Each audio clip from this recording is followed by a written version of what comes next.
Hello, Namaste. Welcome to the best preparation, a big platform for learning English language. Please don't forget to subscribe this channel, share this video to your friends, like and comment. Okay, now let's move on to today's lesson. Daily English. दैनिक अंग्रेजी. दैनिक अंग्रेजीमा पनि विशेष गरी क्वेशन्सका कुरा. तर यी क्वेशन्सहरु कम्प्यारेटिभली study गरिएको छ. यो कम्प्यारेटिभ स्टडीले चाहिँ मान्छेमा कन्सेप्टको विकास हुन्छ, कन्फिडेन्सको विकास हुन्छ. हेर्नुस् है, हामीले कसैलाई खान्छौ, जान्छौ, हेर्छौ, सुन्छौ भनेर सोध्छौ. त्यसरी सोध्नु पर्यो भने सबभन्दा बढी चाहिँ युसँग कुरा गरिन्छ अरे. जान्छौ, आउँछौ, चिन्छौ, तिमी रामलाई चिन्छौ, तिमी नुडल्स मन पराउँछौ. यसरी आउँछौ, जान्छौ, खान्छौ, मन पराउँछौ भन्नु पर्यो भने डु यु भन्ने त्यसपछि भर्बको पहिलो फर्म. डु यु इट खान्छौ भयो. जान्छौ भन्दा डु यु गो, यहाँ हेर्नु डु यु भइहाल्यो, यहाँ verb one. Do you eat खान्छौ हुन्छ भने डु यु गो भन्यो भने जान्छौ हुन्छ. अब तिमी कलेज जान्छौ भन्दा do you go to college हुने भयो. ओके. तिमी नुडल्स मन पराउँछौ भन्दा डु यु लाइक नुडल्स हुने भयो. यसरी खान्छौ, जान्छौ, पढ्छौ, लेख्छौमा के हुने रहेछ? Do you plus verb one हुने रहेछ. अब हेर्नु त त्यसको पास्ट. कसैलाई खायौ, गयौ, देख्यौ त, किन्यौ त, ल्यायौ त, पकायौ त भनेर सोध्नु पर्यो भने डिड यु भन्ने भर्ब वान लाउने. ओके. डिड यु इट खायौ भयो. गयौ भन्नु पर्यो भने डिड यु गो भन्यो भने गयौ भयो. किन्यौ त भन्नु पर्यो भने डिड यु बाई. आखिरी यहाँ भर्ब वानै लाग्छ. डु यु भए पनि डिड यु भए पनि भर्ब वानै आउँछ. तर जान्छौ भन्दा डु यु गो हुन्छ भने गयौ भन्दा डिड यु गो हुन्छ. यो कुरा बुझ्नुपर्छ. अब यो दुईटा कन्सेप्ट बुझिसकेपछि के खान्छौ भन्दा what do you it. Do you it त यही थियो. त्यसको अगाडि what. What do you it. के खान्छौ. अनि के खायौ भनेर सोध्नु पर्यो भने डिड यु इट भनेको खायौ हो. त्यसकै अगाडि व्हाट लगाएर what did you it. What did you it. के खायौ भन्छ. अनि अब खान्छौ भनेको डु यु इट हो भने कहाँ खान्छौ भन्दा यहाँनेरि where. Where do you eat. कहाँ खान्छौ. Where do you eat your lunch. Lunch कहाँ खान्छौ.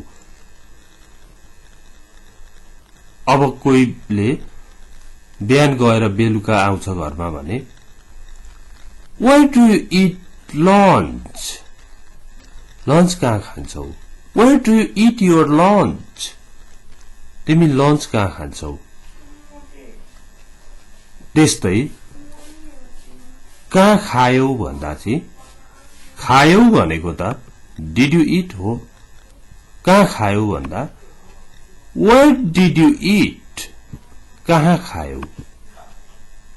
Where did you eat lunch? Lunch कहाँ खायौ?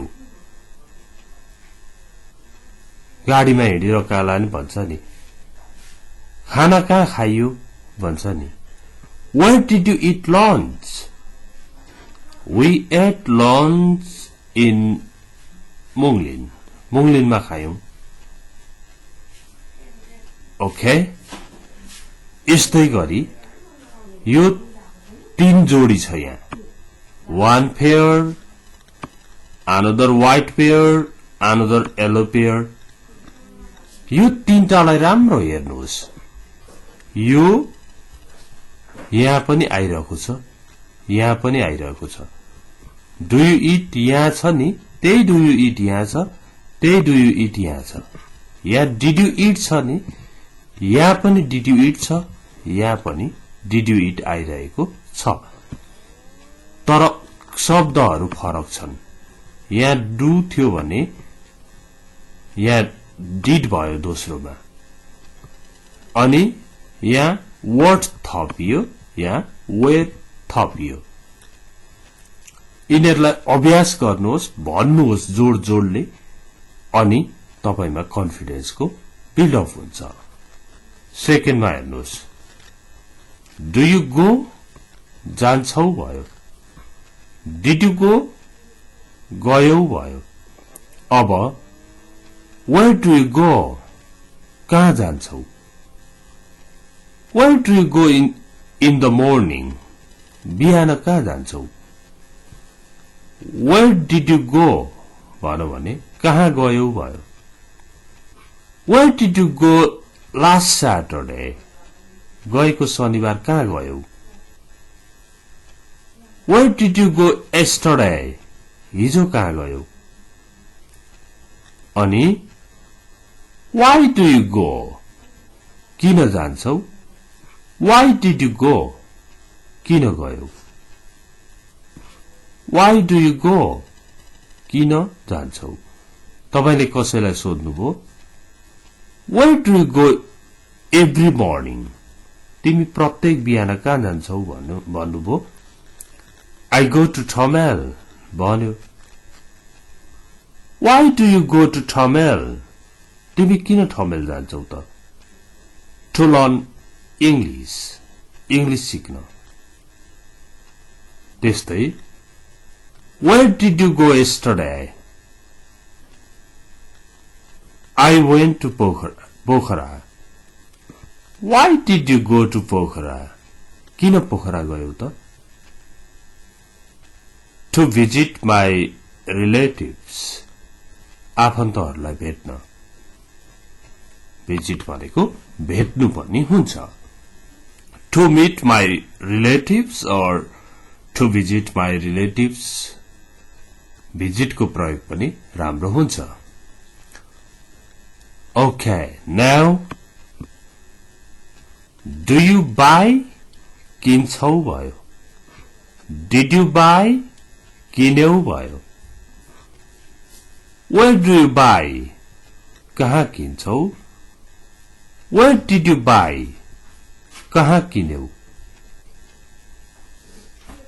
Okay? अनि Why do you buy? किन किन्छौ Why did you buy?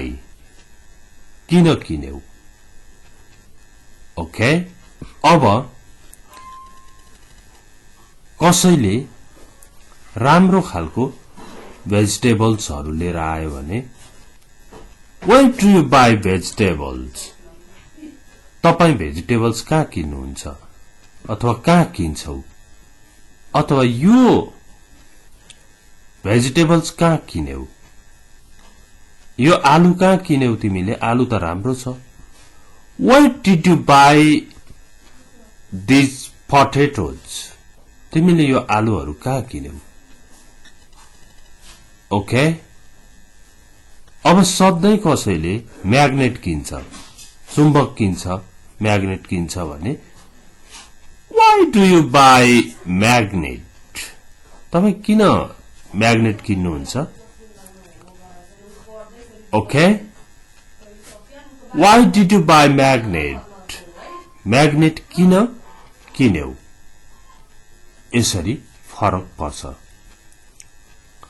Okay next अब डु यु र did you को कुरा प्र्याक्टिस गरिसक्यो सबै खालको प्र्याक्टिस गर्नुपर्ने छ आज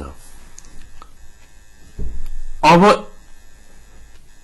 कहिलेकाहीँ बोकेको छौ भन्नु पर्यो गएको छौ भन्नु पर्यो देखेको छौ भन्नु पर्यो खाएको छौ भन्नु पर्यो अनि बोकेको थियौ दुईटा सिम्पल प्रेजेन्टको क्वेशन र प्रेजेन्ट पर्फेक्टको क्वेशन र पास्ट पर्फेक्टको क्वेशन हो यिनीहरू बोकेको छौ भनेको अहिले बोकेको थियौ भनेको पहिलाको कुरा गरेको अब हेर्नुहोस् त बोकेको छौ भन्दा ह्याभ यु क्यारिड भयो ह्याभ यु क्यारिड भनेको बोकेको छौ हुन्छ भने देखेको छौ भन्नु पर्यो भने ह्याभ यु सीन हुन्छ ह्याभ यु भन्ने यहाँ भित्री बनाउने ह्याभ यु क्यारिड बोकेको छौ हुन्छ भने ह्याभ यु सीन देखेको छौ ह्याभ यु नोन चिनेको छौ यसरी हुन्छ अनि बोकेको थियौ भन्दा के चेन्ज हुँदो रहेछ भन्दा यो ह्याभ चाहिँ ह्याड हुँदो रहेछ ह्याड यु क्यारिड बोकेको थियौ भयो अब यसैलाई यहाँ हेर्नुहोस् के बोकेको छौ What have you carried? What have you carried? के बोकेको छौ What have you carried in your bag? तिम्रो ब्यागमा के बोकेको छौ What had you carried? के बोकेको थियौ फोटोहरू हेरेर भन्दै हुनुहुन्छ कि तिमीले ब्यागमा के बोकेको थियौ What had you carried in your bag? तिमीले ब्यागमा के बोकेको थियौ किन बोकेको छौ Why have you carried? किन बोकेको छौ Why had you carried? किन बोकेको थियौ यसरी जब यो बोकेको देखेको खाएको गएको सुनेको किनेको बेचेको आउँछ ह्याभ ह्याज ह्याडको काम पनि आउँछ ओके नेक्स्ट